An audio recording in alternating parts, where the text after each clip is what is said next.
Hey everybody, thank you for tuning in to the Gabbin with Gavin podcast. I'm drinking some delicious beer from Town Brewery on the show today. You can go to townbrewery.ca, use the promo code Gavin and get 10% off your order.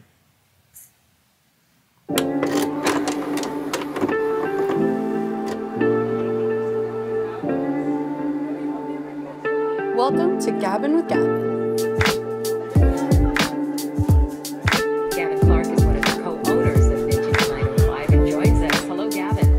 Gavin Clark has been selling vintage clothing in downtown Whitby for over 3 years.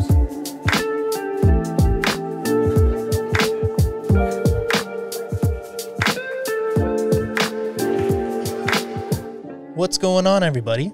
Welcome to episode 21 of the Gabbin with Gavin podcast. We got a very special guest joining us today. Ron Wasserman may not be a household name, but his work has almost certainly appeared in your household. As a composer, Ron has created the theme songs and scores to some of television's most popular series, including VR Troopers, Sweet Valley High, Mighty Morphin Power Rangers, and Xmen the Animated Series.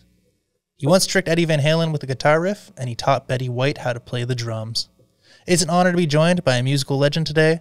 Ladies and gentlemen, please welcome Mr. Ron Wasserman. Hi, everybody. How you doing?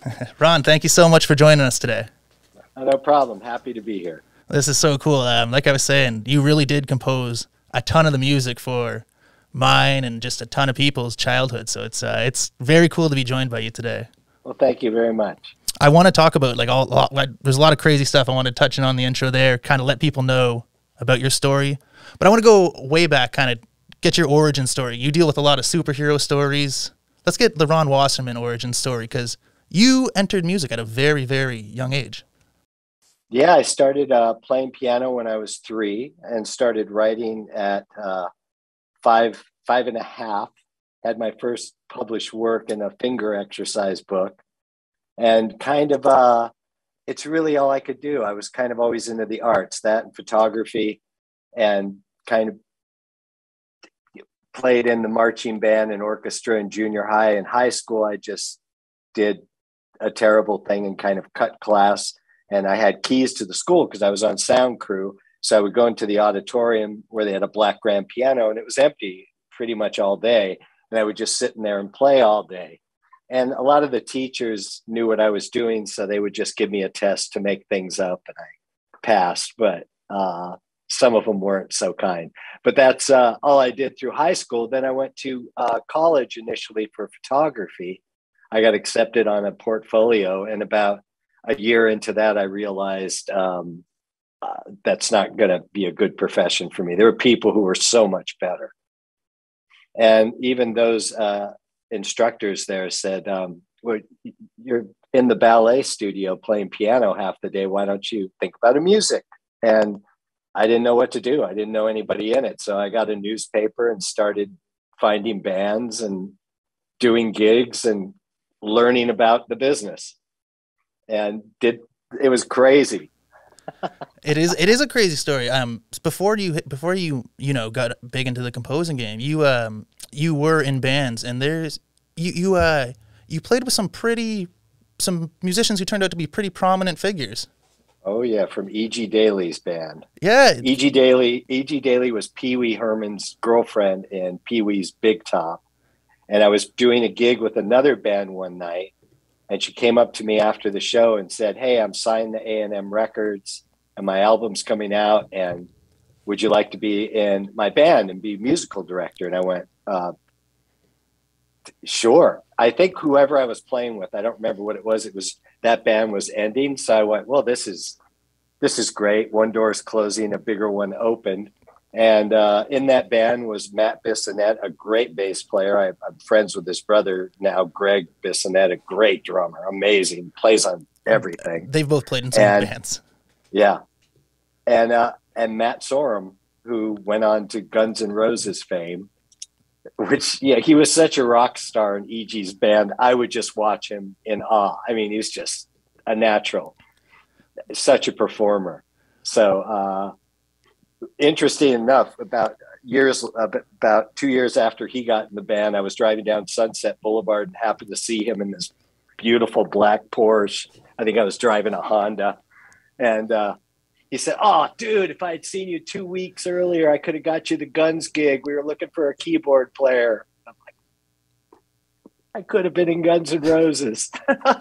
Wow. Holy, that's a bombshell off the top. Yeah, and it would have been easy. I mean, the keyboard parts in that band are relative. I mean, they're very simple. There's nothing really fancy. It's not like other bands. So I was extra bummed because it was well within my ability to play all that stuff. Oh, the keyboardist for Guns N' Roses. Well, maybe an upcoming tour they'll need a new somebody to fill in, and you'll know you'll let them know you're available. Yeah, I'll call Axel. For all the cartoon people tuning in, I'm huge fans of that. If you're wondering where the name E.G. Daily might be familiar, years later they were the voice of Tommy Pickles from Rugrats. Like, that's what a weird sort of 6 degrees in the music to cartoon world.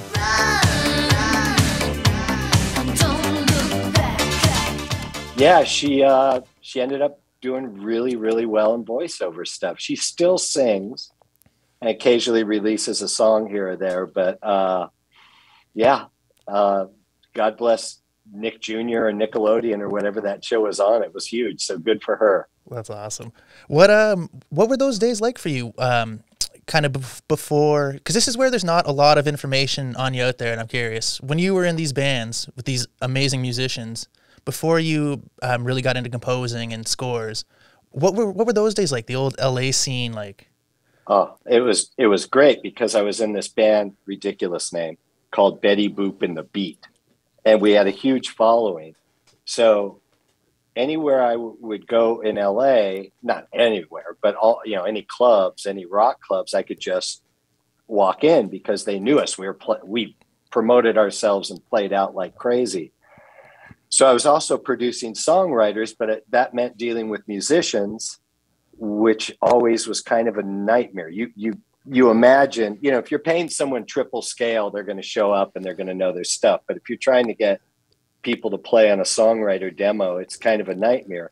So I decided to start going to those clubs using that advantage. And I spent like a month watching a drummer, a month watching a guitar player, a month watching just a bass player, just focusing on what they did. And so I could redo it myself, which of course turned out to be a great advantage later on. I've done that with almost every instrument that I would need to play, just go focus on, strings or whatever. But it was great. It was crazy. And, I didn't do drugs and I didn't really drink. I couldn't afford it. And B, it was just like nothing I was into.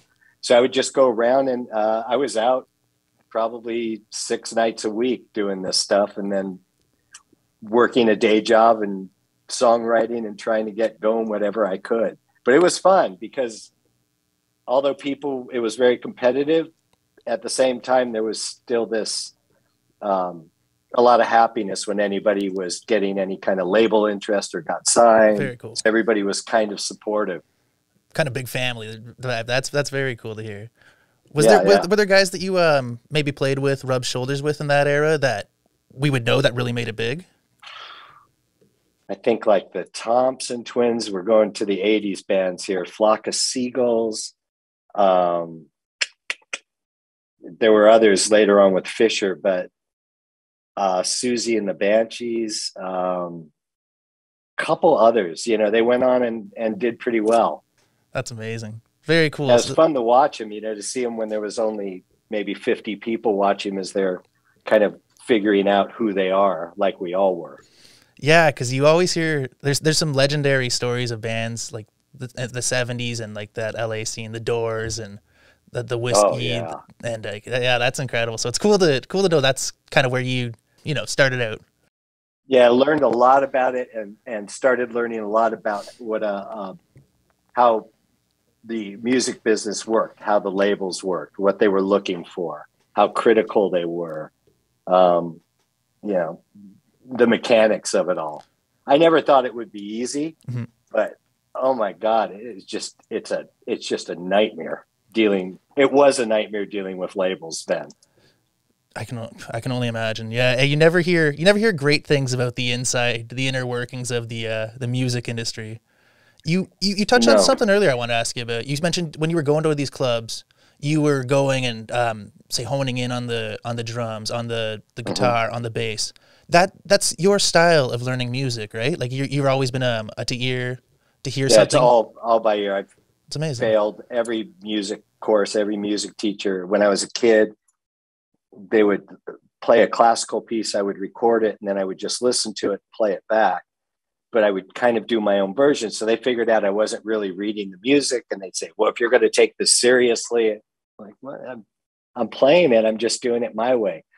Out all the way up through college when I tried to take music theory. And I remember the guy pulled me outside and said, you got to go. You just don't get it. Well, there you go. To any young musicians who might be listening, anybody who's got like a desire to get into the music industry, and maybe your teachers are telling you that, you know, they don't like your stuff. Ron Wasserman heard the same thing, and he composed and he made the Power Rangers theme song. So take that. Yeah. So take that, college teacher. You ever think about going back to him and showing him your vinyl pressings? And Nah, I figured they probably wouldn't remember and wouldn't care. They'd go, good for you. Did you take my class? You know, yeah. It's just, and of course the guys I had as a kid, I was like 5 or 6 and they were already 60. So they're long dissolved back into the earth. So taking the high road. Yeah. Oh, I love it. So and you know, I've got nothing against it. It's just I just thought differently. That's it. No, absolutely. And I mean, it's different paths for different people, and it's cool to see everything worked out for you in the end. And they could have made more money, those teachers, if they just said, okay, let's work on songwriting, write something, and then we'll work on writing it down. And that you know, had that happened, that probably would have been cool, but they just couldn't get past their structure. Do you think that maybe that was almost like a blessing in disguise, because it allowed you to keep your style, which clearly worked out for you? Yeah, I think it definitely worked out. Nothing corrupted. My son has a friend who about 3 years ago picked up a guitar cold, and he obsesses with stuff. He became exceptional within 2 years. And so he went off to college for it, music. And 2 months into it, he's like, this is killing my vibe with all this technical stuff. So he's going to be a lawyer instead and just start a band. I said, good move. That's awesome. And he's got it all depends on the person. Absolutely. Very, very cool. So tell me, how did playing in these bands, you guys are coming close to getting signed, getting all kinds of good gigs and that. How did this transition into working in doing scores and engineering? Well, I was producing, engineering, mixing for these songwriters. And the guy that I was in one of those bands with, his name is Ron Kanan, and he was working at a company called Saban. And I was like broke. And he called me in and he said, our engineer can't make it. You want to come in one time and work with a composer? And I went in there and set everything up. He was a trumpet player, and there was a Lynn drum machine. And for the first 7 hours, we just kind of talked and screwed around. And then in 1 hour, he blew out these 3 1-minute cues. And I said, what do you get paid for that? And he goes, I get 150 a cue. And I went, wait a minute, you made $450 in an hour? I've got to learn about this business. So I just kind of planted myself, excuse me, in that studio's downtime. They just let me in. And I started writing stuff and giving it to the producers that work there. One guy named Winston, which was probably one of the best things that ever happened to me. He would just, I would send him something. He'd say, you're still using song structure. You're not scoring. So this is garbage for what we need. It's pretty harsh. Go back, listen to scores, how it changes. It's not always the same math. It's not in this verse chorus format. And it took, I was engineering and mixing stuff for the guys there. And, they brought me in part-time and kept pushing and pushing at it. Then they brought me in full-time. And then I would submit themes, and Saban would always turn them down. He'd go, because I was doing this really fast stuff. It wasn't rock, but high energy, even if it was orchestral stuff, instead of this lame ass, slow, the friendly bear that goes down there. I'm just like, fuck that. Mm-hmm. So I'm doing this energetic stuff. They're thinking I'm nuts and I'm a problem. And they go, it's catchy, but it won't work.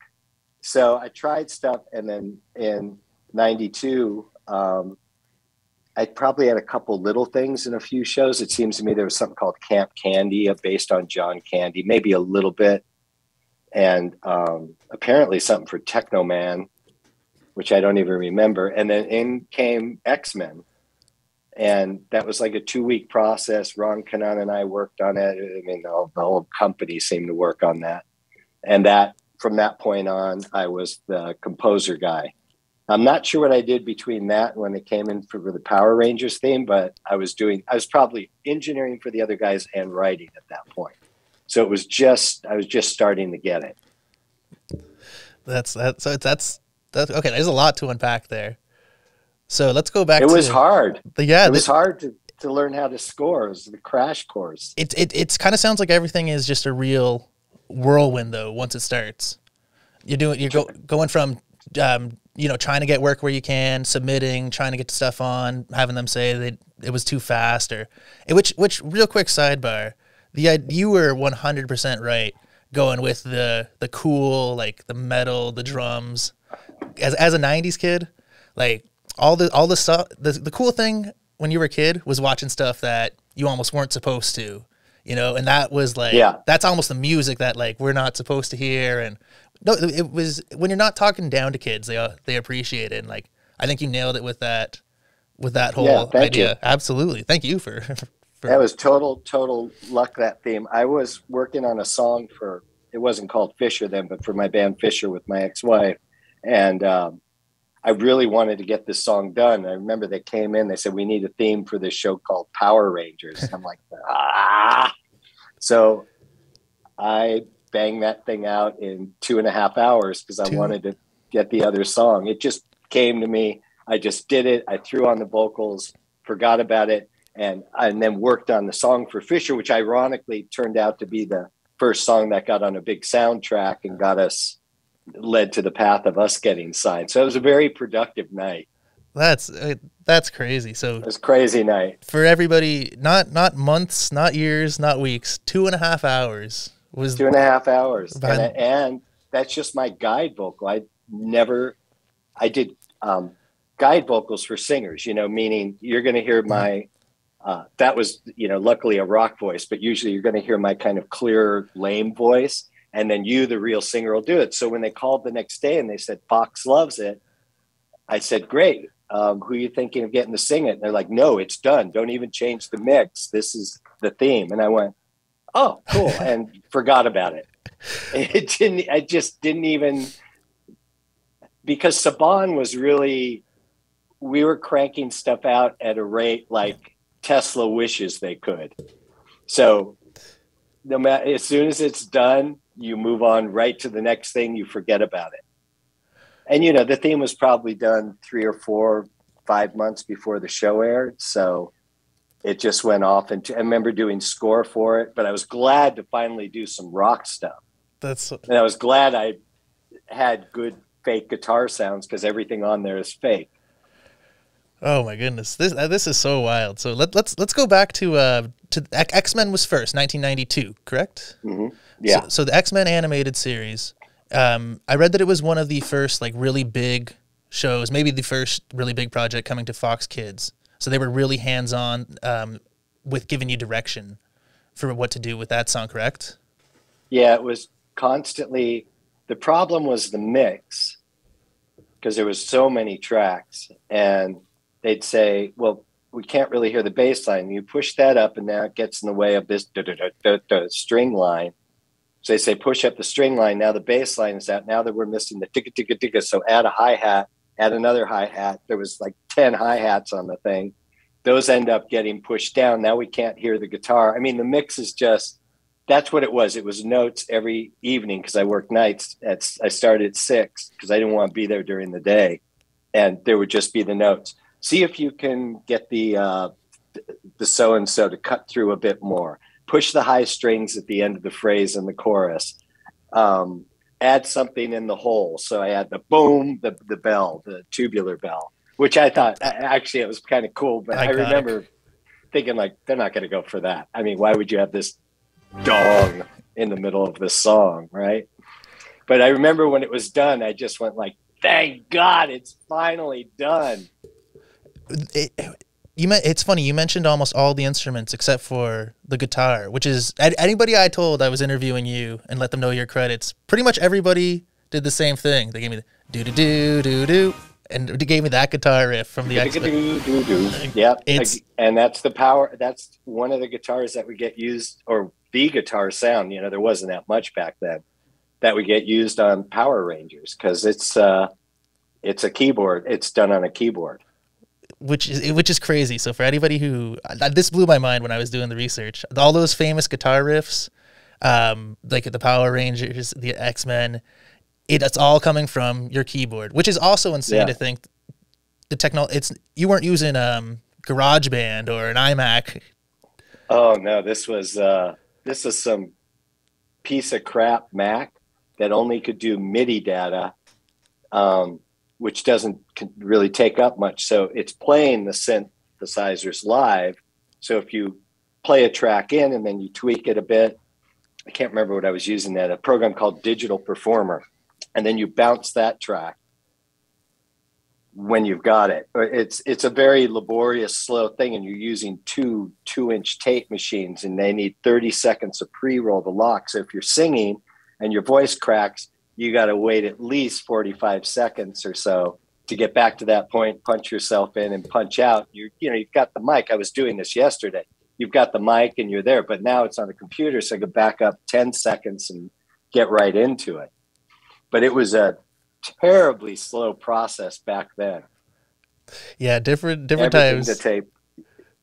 You must feel pretty blessed sometimes. Do you think, like, when you look back on some of the stuff you use, does it seem crazy that you got stuff done with how easy things are? Not easy, but simpler. What? It was easier then because you had maybe 20 bass sounds.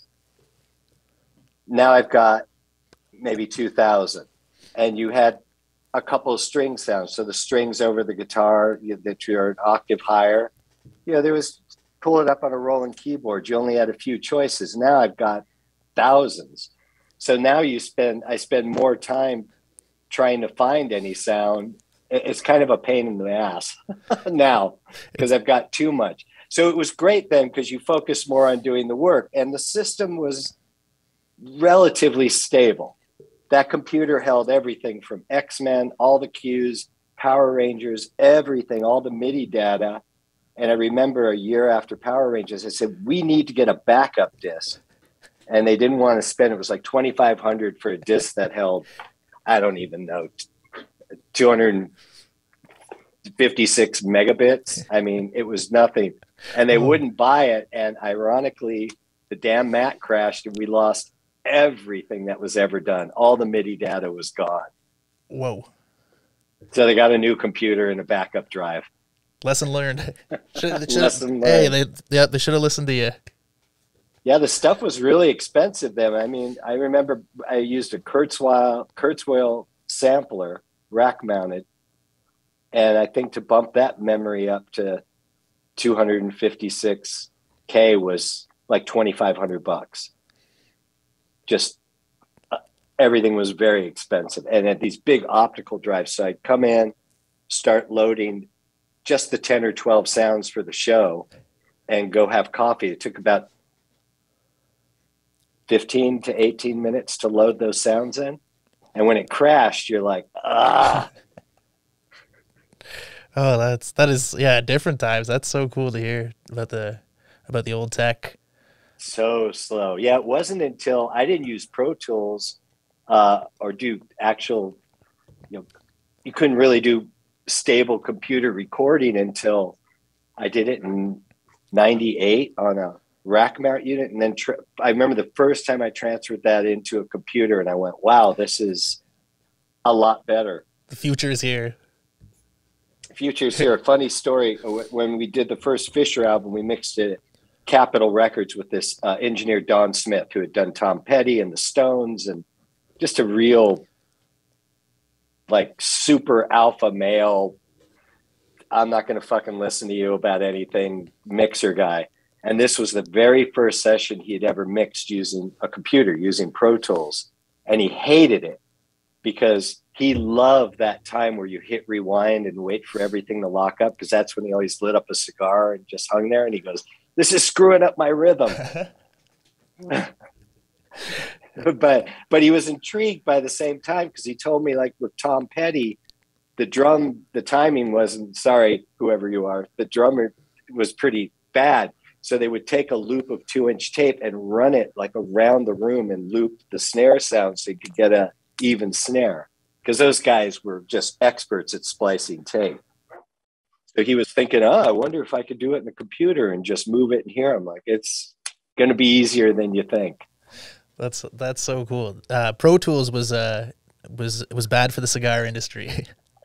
Stopping producers. Yeah, and the old engineers. That is so cool. What a different time. It's cool to hear about all your different transitions through from back then to the modern stuff. After 92, Xmen, which was a hit, everybody loved the theme song. Were you kind of given more? The work was coming in steady now, and leading up to Power Rangers. All up to Saban, yeah, it was steady. And then once Power Rangers hit, then I wasn't mixing for the other guys anymore. That was handed off to somebody else. I was strictly just cranking stuff out at a rate that I can't imagine doing now. So when that show was really going, they'd say, all right, we want a song every week or two. And every night is about, between all the shows, between 8 to 10 minutes of scoring to picture, which again was very slow and locking everything up. I'm reaching over for this thing called a lynx. I remember just punching it in. You've got a 19-inch television way up there in the studio, and your speakers are off to the side, and you've got the keyboard here to the right, and the computer, and then a full console and all the machines. And it's just, so you're looking at it. So I learned to look at a scene and I could just calculate the tempo in my head immediately, set it to that, and then boom, just started playing. And everything, I just got really good at being able to just look and know what tempo it had to be.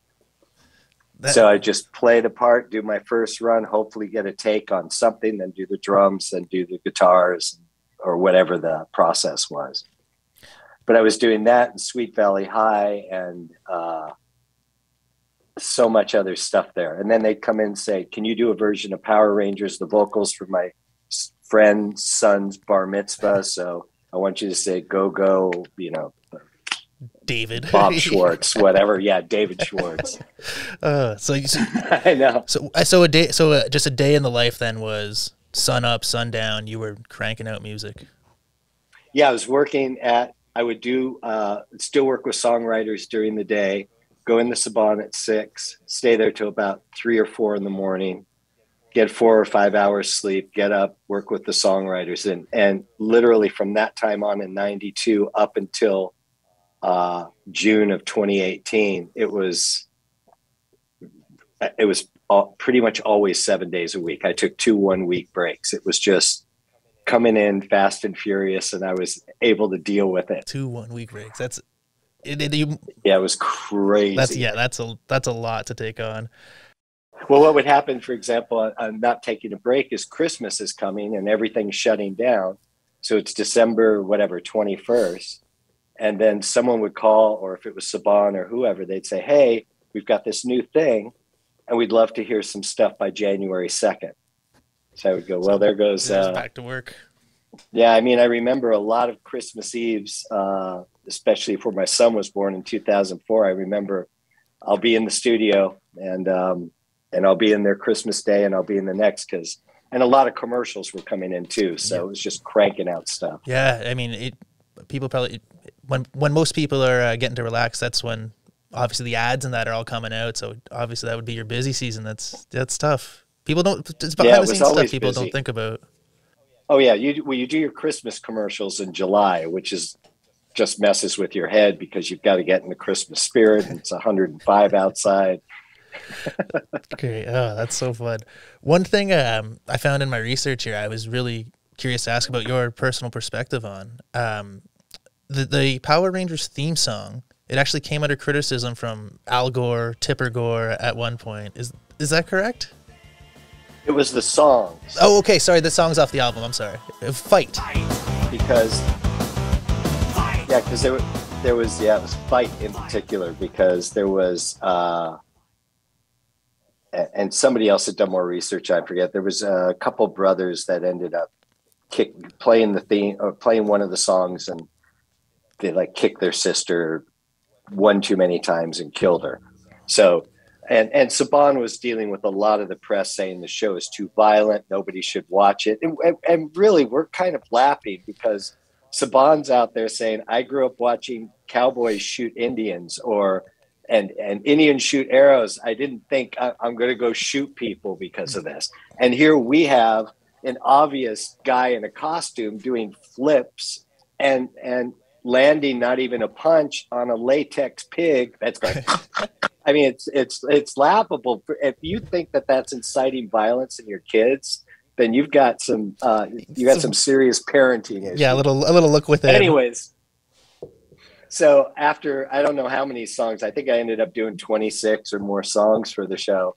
I remember they came and they said, well, from this point on, I mean, because Haim Saban was good friends with Bill Clinton, and they said, well, Tipper and Al don't want any more violence, so you can't use any words like fight or battle, and no more minor chords, only major chords, which are happy. And I just went, whatever, okay, another challenge. I'll make them. So that's when everything started sounding a little happier, but it really wasn't. It was a different kind of aggression. Wild, yeah, different. The 90s, and what a different time. Yeah, I think it might be worse now. But now they might say, "Oh, that bass line is from Satan." oh, that's Satan's bass line. I would get canceled in 2 seconds. It's funny. Now that Power Rangers is kind of getting a whole new audience, like it's back on Netflix, and but even before this interview, I threw it on like just to get some of that nostalgia. And one thing that really stood out was without the music, it could have come off as very cheesy. I think that the music really sets the tone right away, and it kind of lets you know, like, no, this is cool. Where if it had that one of those really soft intros, like you were talking about the ones that you were getting passed up for earlier. If one of those was on Power Rangers, then it could have come off a completely different way, and maybe wouldn't have spawned 900 episodes with spin-offs or whatever they're up to. It might have been. I've heard that again and again through the years, where that theme that it started off got people all amped up, and I'm really happy about that. So it definitely it had to help. What's odd is through all the years since that, with every kid show, especially animated, I've said, hey, this actually lends itself to possibly a rock theme. They're like, no, that's too hard for the kids. And really, Ron, it never works. And I would say, do you ever hear Power Rangers? They're like, yeah, well, maybe it worked there, but it's not going to work on our show, when we're executing Pinocchio. It's just too much. We don't want to have guitars in the background. And so you just, so I've never done it again, really. It's kind of funny. Yeah, I mean, you'd think with the success they'd want to replicate it over and over, but they were in commercials, they were on some other shows, but it was still that studio trained singer that you can practically, while he's singing, and on all the remakes of the Power Ranger themes, except for Jim Cushionary, you can see them with the music stand. You can feel them. They're reading the lyrics, and I mean, they're just hired hands. They're not into it. I think for me, especially on the songs, I wasn't mean, but I had a lot of angst back then. So all those songs are not really about the show. They're about stuff going on in my life or things I'm experiencing. So, and that went on later on as I became increasingly exhausted and run down and feeling kind of just tired of the Saban. Not Haim, he was always great, but the management there was just kind of, it wasn't the happiest place on earth by far.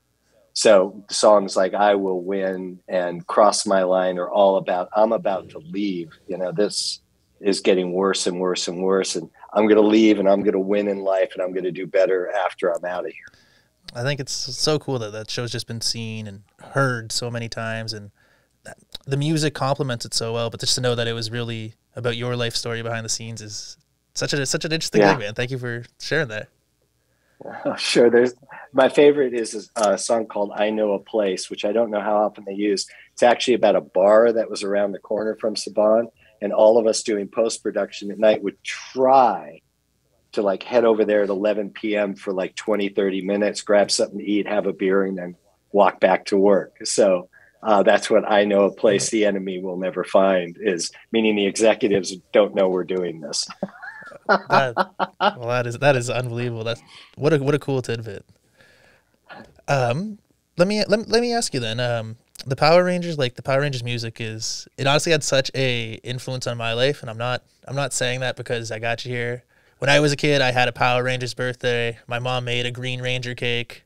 I used to play the Sega Genesis game, and I would leave it on the opening menu just to listen to the music sometimes.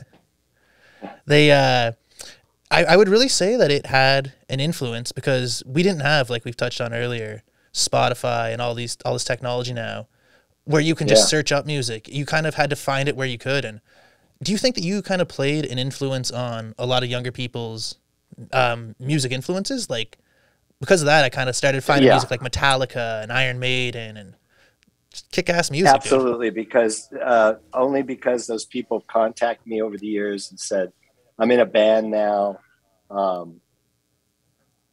I picked up a guitar when I was young because of the Power Ranger theme, and thanks for being an inspiration. I think I sold a lot of cheap Guitar Center guitars, probably to a lot of kids, but at least they were doing, it's good. They were trying to create music. And when I watch YouTube videos now and then of guitar players who are just absolutely nailing that rhythm, now I finally see that you can play it on an actual guitar. I didn't know. Oh, that's so cool. I didn't know, which, that story with Eddie Van Halen. Yeah, I was going to say, first off, Guitar Center needs the Ron Wasserman signature model. That would have been funny back then, have one shaped as a P or something, a red guitar. But just for all the listeners, this is an incredible story, and I touched on the intro. Could you tell us the Eddie Van Halen story? Yeah, so fast forward to 99, my the band Fisher, because right place at the right time again. Luckily,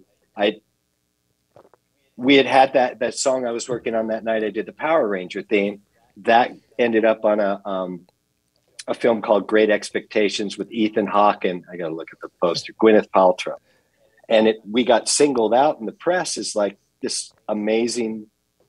They loved her voice, Kathy Fisher. And so we were under a temporary deal with Atlantic Records, but they wouldn't do anything about it. And they held us for a year. It was stupid that they didn't sign us. So that finishes, and then we get called to play this thing called the Lilith Fair, run by Sarah McLachlan. So we go and I drove us around the country. We only did 3 shows. But the first one we showed up in Arizona, there's like 500 people to see us because of that soundtrack. And these people loved us, but I didn't have anything else. So now we're out of the record deal. So I decide, let's do our own CD, which back then was kind of like Vanity Publishing, The Kiss of Death. I can't make it. I'll do it my own. But I did it. And there's this song called I Will Love You, just a piano vocal thing. And I uploaded it to a few places like mp3.com. And I remember going like, wow, 10 people downloaded it. And then later it turned to 2,000, 5,000, 30,000 a day, 50,000 a day, a year, #1 on the charts. So Time Magazine called and said, we want to interview you in the studio. I said, I don't really have one. I'm doing it in a room in a house. And so they came up and interviewed us. And then CNN interviewed us and Fox and all these other local papers. And then the record companies started calling. Well, I knew a lot about the music business by now. So what I wanted was, if we fail, I want the rights back to that CD I did, because we're going to release this song. I want to own it. And nobody would do it except the head of Universal Music, a guy named Doug Morris, said, sure, we'll do the deal. So on Christmas Eve, 98, they faxed us a deal memo. We signed it. And then day after Christmas, I remember it was snowing where we lived up in the mountains, and the car won't get up the hill. We have the FedEx envelope because we have to give back a real signature. And I remember Kathy and I looked at each other and went, is this an omen? We can't. But we finally got it there and mailed it off. So anyways, we get signed. The album comes out. Valerie Bertinelli, Eddie Van Halen's husband, is a big fan, unbeknownst to us, puts another song called True North in one of her movie of the weeks. Our manager calls and says, hey, Valerie would like to know if you want to come up to the Van Halen estate and watch the movie with her. Like, I don't know. Yeah. So we end up there. It was like the day of. We end up there that night or maybe the next day. And I'm sitting on the couch with Valerie, and I just hear, psst, psst, psst. And I turn around. It's Eddie Van Halen. And he pulls me off to the kitchen. And he goes, come here, come here, come here. And he opens up the freezer and pulls out a baggie with a bone in it. He goes, do you know what this is? It says not for soup. And I go, no. He goes, it's my hip bone. So anyways, I think the thing that intrigued him is about 10 minutes into it, he suddenly kind of turned and he said, you know, I was in a little band called Van Halen. You haven't really mentioned that yet. And I said, yeah. I said, I've heard of it. I'm hyper aware of you. To be honest with you, I've never bought one of your albums and I don't really listen to you, but I know your songs. I've heard of it, but I said, it's not really my style. And I think nobody ever spoke to him that way, or few people do. So now he's intrigued with me and we were hanging out. And I said, besides, I did this theme for a show called Power Rangers and there's this triplet thing. I go, it's kind of a tip of the hat to you because that's what you're always doing. And he said, he goes, I know that theme. He goes, Woofy made me learn it when I was a kid. It took me like 2 weeks to figure it out. Show me how you played it. I said, I walked over to the grand piano and played it. And he said, oh, all right. That was really it. And then it was a great night. I ended up in the studio there, 5150. I was on piano. He was on drums. And we had about 2 or 3 months where we hung out almost every day. That is so cool. It was kind of a dark period for him, though. You know, he was about to end things, or Val, I shouldn't say he was. He and Val were in the process of splitting up. So it was good, but he wanted to write for the band I was in. I wanted to write with him, not for his name, but just he's a great writer. And I thought, we get away from this sound and come over to our sound and let's see what happens. But unfortunately, it didn't happen. His brother Alex kind of mandated Eddie doesn't write with anybody else. But he told me some funny stories about when he played on the solo with Michael Jackson on Thriller. It's on Thriller, right? I would have to check. No, Beat It. Okay, yep. Beat It. It's on. And he said they just called him in and they said, just play a solo. He's like, what can I do on this? It's a pop song. I'm a rock guy. So he goes, I just did what I did, thinking they would never keep it. And then the other funny story, he said, have you ever heard of Yo-Yo Ma? And I went, yeah. He goes, he called me and wanted to do an album, but I thought he was a rapper, so I turned it down. Yo-Yo Ma. Yo-Yo Ma. He goes, how the fuck am I supposed to know who that is? Oh, my gosh.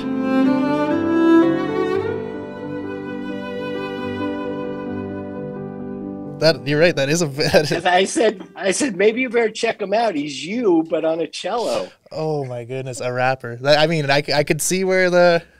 Totally. Oh, that's so great. Totally. There was one thing I wanted to ask you about in there. You mentioned when you're hanging out with Eddie Van Halen, you told him that you didn't buy his records. Yeah. What sort of records did you buy? Like, I'm very curious about your kind of musical inspirations and just favorites and. It was crazy diverse. I mean, I was addicted for many years and tried to learn. I took one summer and I made it through like to page 28 of Gershwin's Rhapsody in Blue. I was obsessed with that. And then I was in the car or at home, I was just blowing my ears out on Black Sabbath, Jethro Tull, you know, and then of course early Guns N' Roses, and Metallica. And then I'd go listen to a symphony. The only two things that, you know, I had a radio and I had a shortwave radio, so I could pick up stations from other countries. So one night I'd be sitting there listening to stuff from Brazil and just listening to this really cool nylon guitar stuff. The only two things I never followed were country, and I'm not a fan of opera, especially with a female soprano, only because it makes my brain, it's like a dentist drill to me sometimes. No disrespect to the people who do it. Yeah, no, I'm definitely very talented people, but I'm agreeing with what you're saying. What about you have some favorite artists, but what about collaborations? Is there anybody like a dream artist you'd like to work with? In any sort of a project too, like not necessarily just scores. It would be a great, I like Fisher was kind of the pre-Adele with the piano vocal thing. So I always thought, especially after hearing Adele's latest song, because everything up to then felt so absolutely gut-wrenchingly honest. And this last one, although beautiful, felt formula. So I thought she needs somebody like me that is still, it would be great to sit with her and say, let's get back to like the core of what's going on and the honesty. It doesn't have to be relationship based. It could be, but let's stop running over the same stuff and try and come up with something different. Because, you know, you've evolved. I'm certainly been doing this forever. So something like that. And it would be fun to work with a band like Metallica. Hell yeah, that's awesome. It would just be fun to do that. That'd be that, and maybe one day the keyboardist for Guns N' Roses. Yeah, unlikely. I think Matt's long out of that band, so my one connection is gone. I could spend all day just talking about Xmen Power Rangers, because those are just two absolutely iconic theme songs. I want to ask about some of the other amazing stuff you've done. Like one show that like is just a staple for me growing up was Dragon Ball Z, and you did the scores for that.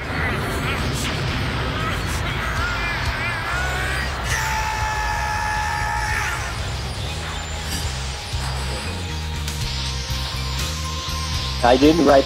Yeah, I did the score, not the theme to that. I'd never even heard that theme. So I've left Saban in 95, I think. That's what I always go, September 95. And I'm still doing stuff with them. They'll call, I'll come in, do vocals, co-write themes, but I'm just not there to be full-time, 80 hours a week anymore. And one day they said, we've got this thing nobody cares about called Dragon Ball Z. You want to just score it at home? And I said, sure. So they would send over, this is how my home primitive my home setup was. I'm in my living room and it's one keyboard, one sampler, a VHS machine. So one side has time code, which is what you use to lock everything up. It's used in film and everything. And it shows when you see those numbers on the screen showing 0 and counting up, that's time code. So that's locking to the computer. And I've got, again, like whatever, a 19-inch big old tube TV that's in the living room. I'm using that for the picture. And so I went, well, it's going to be really hard to lock everything here. So I'm just going to do these big, massive, ethereal, swelling things, which work great for the show. I would deliver it on a digital audio cassette about that big and never, ever heard a thing. I figured it was something that maybe was direct to home video or wasn't even airing. I just put it out there, did 2 years of it, 2 seasons of it, and never heard a thing about it till maybe 2015. Somebody said, oh my God, you worked on that show. It's like a cult classic. I had no idea. Massive. Absolutely not a It's clue. funny. Not Possibly a clue. the biggest anime of all time. I'm not an expert, but I know it's like what it's I think to, it might be. to say. It's definitely up I think there. it's to say a cult classic might even be like an understatement. It was, at least here in Canada, it was massive. Like, Well, Saban only did it for the 2 years, and then I do remember thinking this is such an easy gig, and trying to contact some production company in Texas, and never heard back from them. you said that they told you, here's this thing, do whatever, nobody cares. Was that because they had low expectations, or? I think they just, for whatever reason, they just didn't care. It was just another thing they were cranking out. I mean, there was a lot of other stuff they were cranking out that probably no one even knows about. There was so much going on there all the time. So this was just something they said, do you want to do it? So that was total luck. Can you think of any other times that happened, or maybe even like the exact opposite, where they would spend a ton of time putting people on, working a lot of people, a lot of money into working on a song, and then the show never comes out, or times they said, here, just take this, do whatever, and it turned into be Dragon Ball Z? What I found is that everything I've had that's been done really well was, and even some of the stuff with Deke, like Mummy's Alive and Sushi Pack, that did marginally well, but that's because there were those shows I wrote at least 10 themes for, but they always went back to number one.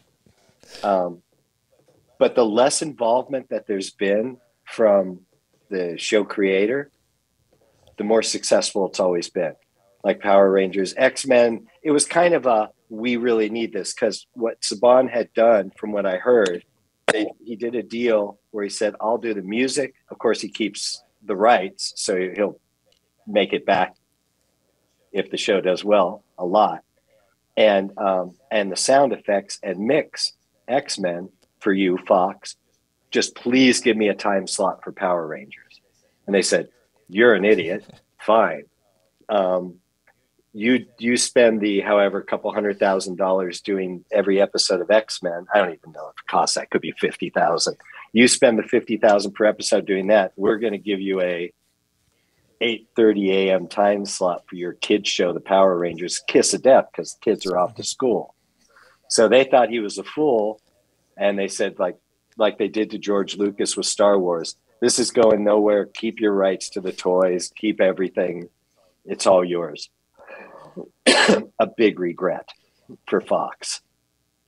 Big. Yeah, the series did all right. Yeah.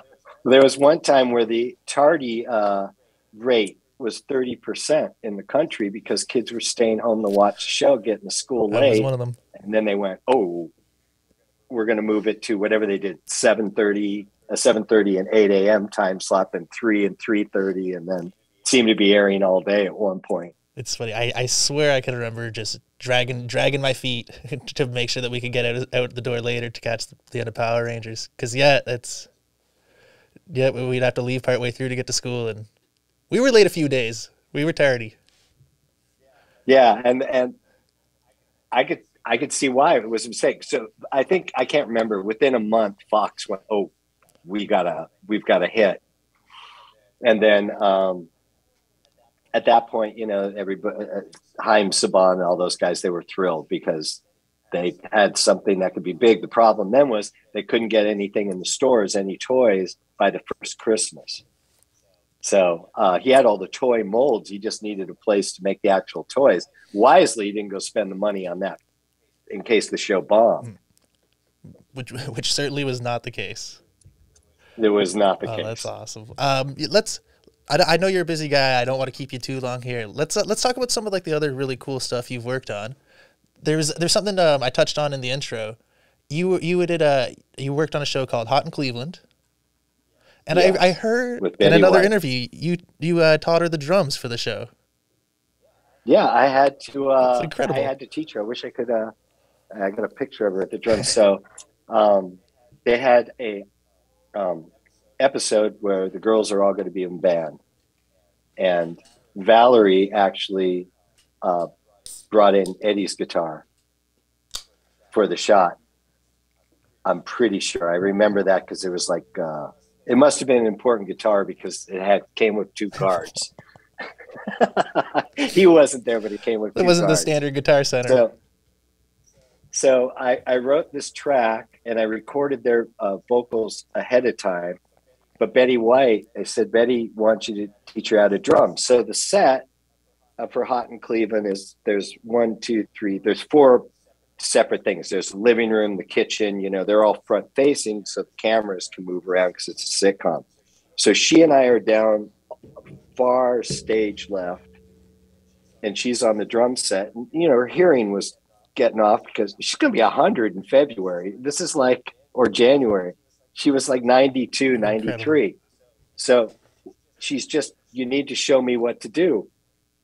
But they're rehearsing down at the other end. And when the director is rehearsing, you don't even, you don't make a sound or you're dead. So I'm down there with Betty and I'm going, well, excuse me, one of the problems of dry environment. Play like this. It's like, honey, I can't hear you. I'm like, well, just hi-hat, snare, touch a few things. I'll adjust to you, but do this. And now she's starting to do it a little bit, but she's not really hitting it. I'm saying, well, you got to loosen up, sit up straight, get like this, just swing it a bit. And she's like, I can't hear you. I'm like, all right, just start loosening up. And I hear down there, I'm like, what's going on? And they see me and I said, I'm teaching Betty how to play drums. I hear, all right, everybody, we're taking a break till he's done. And they walked off and I spent about a half hour with her and she never quite got it, but she made it her own way. And then when the final cut was out, she ended up reversing the beat and doing a backbeat, not hearing the snare. And so I adjusted the drums to fit her, and it actually kind of worked better than what I came up with. So that was fun, and I, gave Wendy Malick a basic lesson on bass, even though I don't play it. I said, look, I don't play it either, but here's how you hold it. Just, don't hold your left hand in one place.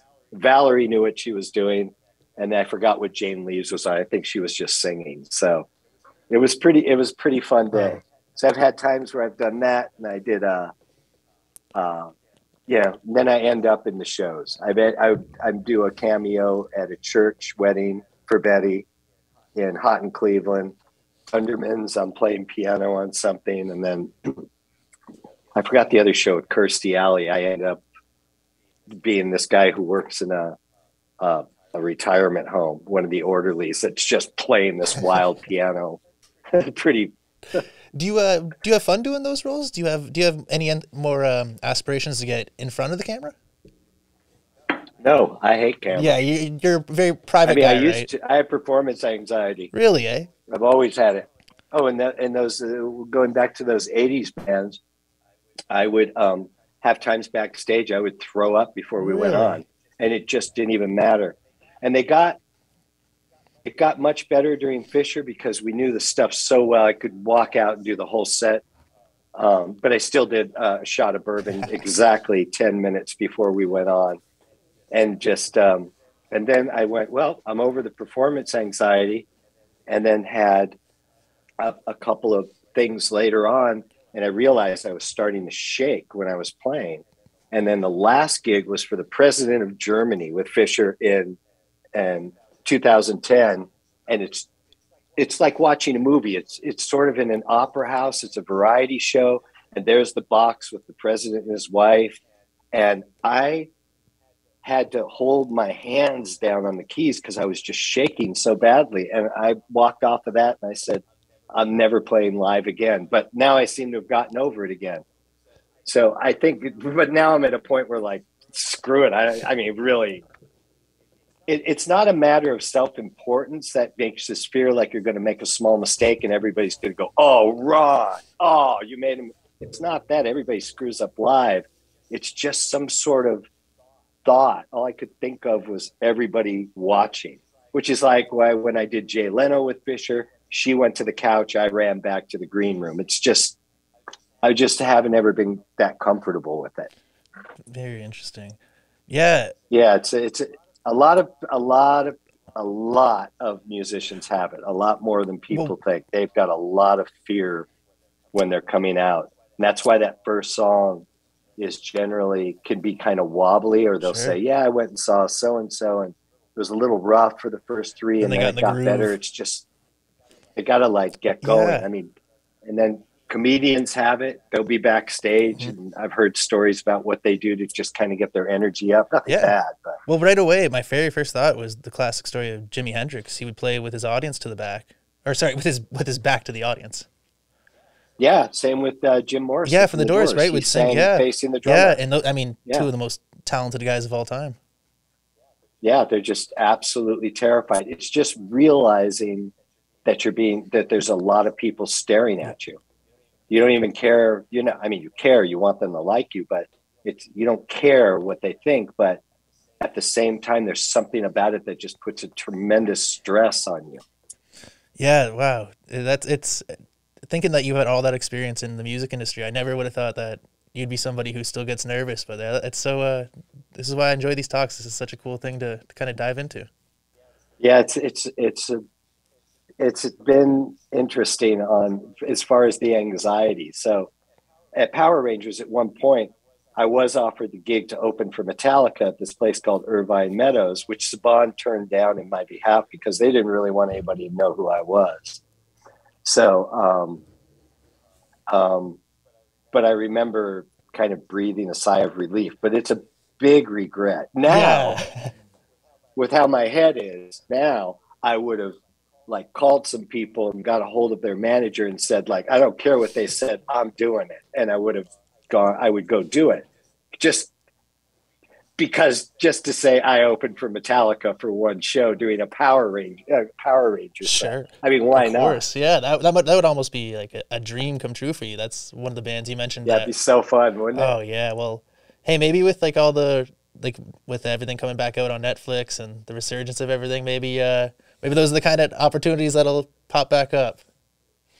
Who knows? I know my voice is there. That's why I had what I had yesterday. I had to do a thing for a very close friend who they just got to the Final Four. They didn't make it all the way for UC Davis for their water polo team.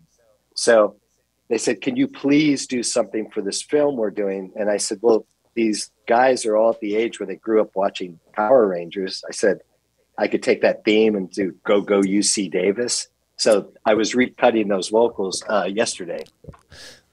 That's why I lost my head. Nope, no sweat. I'm just happy that we got you on the pod because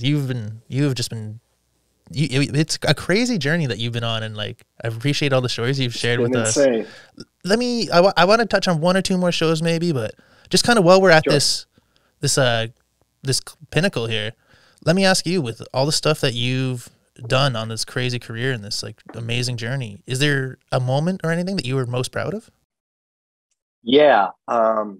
It's got to go back to Fisher, because that song, I Will Love You, there was a certain magic that really let me be aware of how great it was, this talent I'd been handed, it's in my DNA, because people were using that. And they said, I'm looking at it now, I have it framed, this shirt, like this gal who lost her sister to AIDS and did these, like a 5K run to raise money. And it's this whole thing that she wrote on all the lyrics on the back of the shirt, and it's all dedicated to her sister.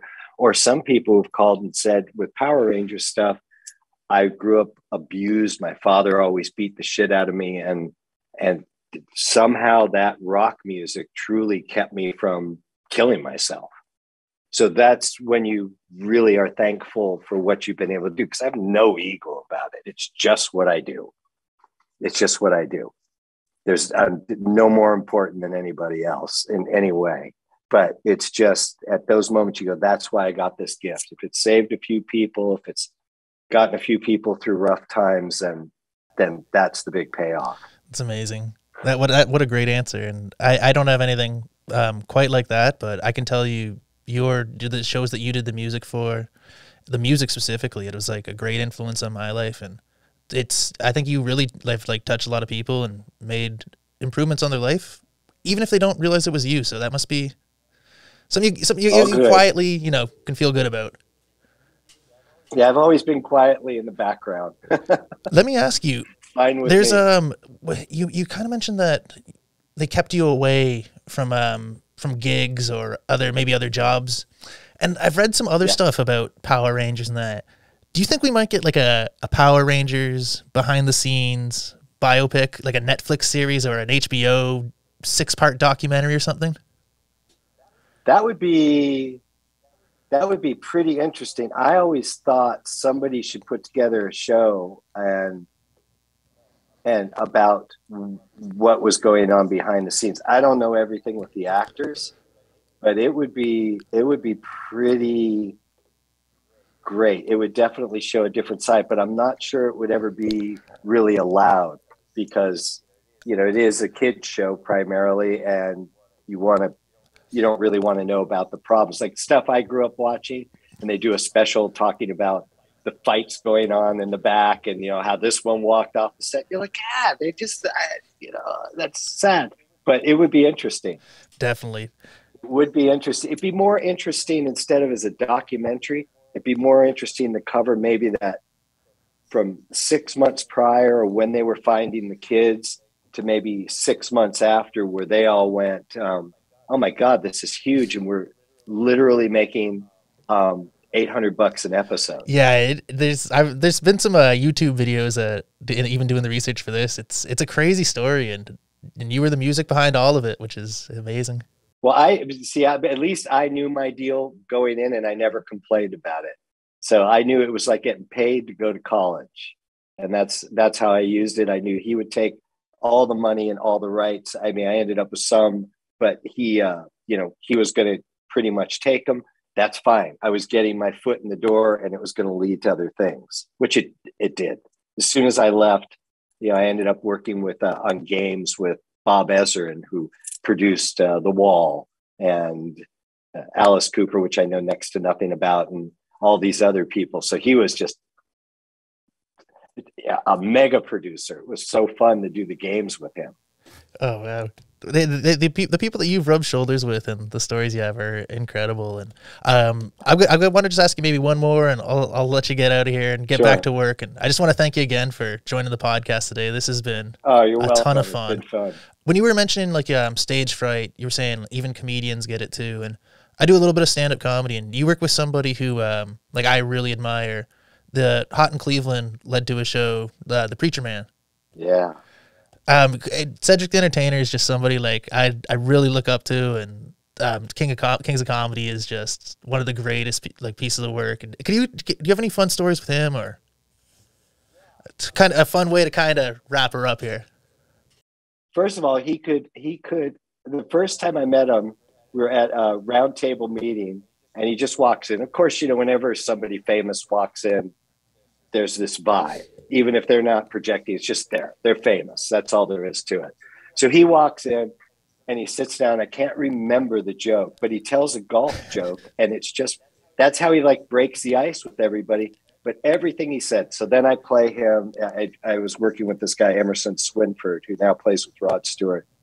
And we presented our theme, and he just went, "That's great. Can we just add?" And he came up, I don't remember the note, one thing to add, but it turned out he's very brilliant musically. So he and I hit it off, and we decided to do these songs for the end credits, which then TV Land almost killed me over, which was stupid. But we decided to do these things. So we have these songs where he's these R&B songs where he's sexy, and I like running my hand down your leg.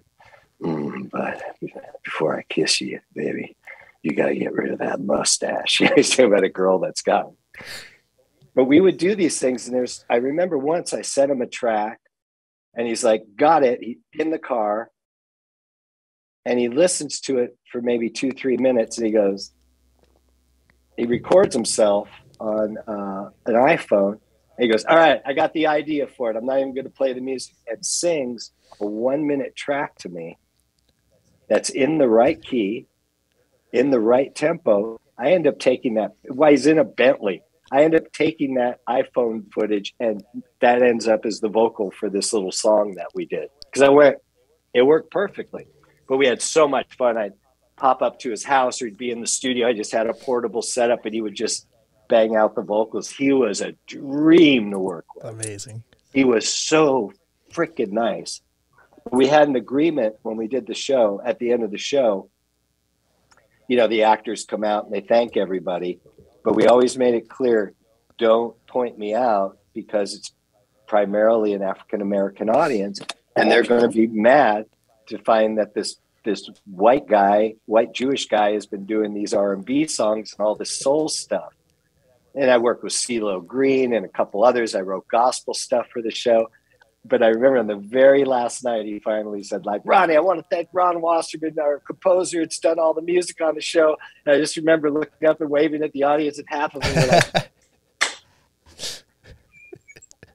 oh, I'm not saying it's reverse discrimination. I get it. But it's like if you heard any certain style of music, let's say you heard like this great Latin thing. So you're hearing and all this stuff going on. And in walks like, a 5'5" redheaded freckled girl. Yeah. That's 25. You would just go, it's going to send you for a loop. It was a what moment? So that was my funniest moment on the show was the very last night. That is so cool. Well, that's amazing. And we've kind of gone through, we touched a lot on the beginning of your career. There's so much amazing stuff that you've done. You're scoring video games now. You've done amazing work. Look, there's a lot to come in the future. And I don't want to keep you too long because I know you got to get back to work. So maybe we'll do a part 2 someday. It was an absolute pleasure getting to speak with you, Ron. Thank you for... You too. It's been great. Thank you, man. Thank you for composing, the music to a ton of our childhoods. And it means a lot having you on today. You're welcome. I really appreciate it. Awesome. Well, yeah, thank you very much for joining us, and we'll talk soon. All awesome. Right. Take care. Peace out, everybody. Bye.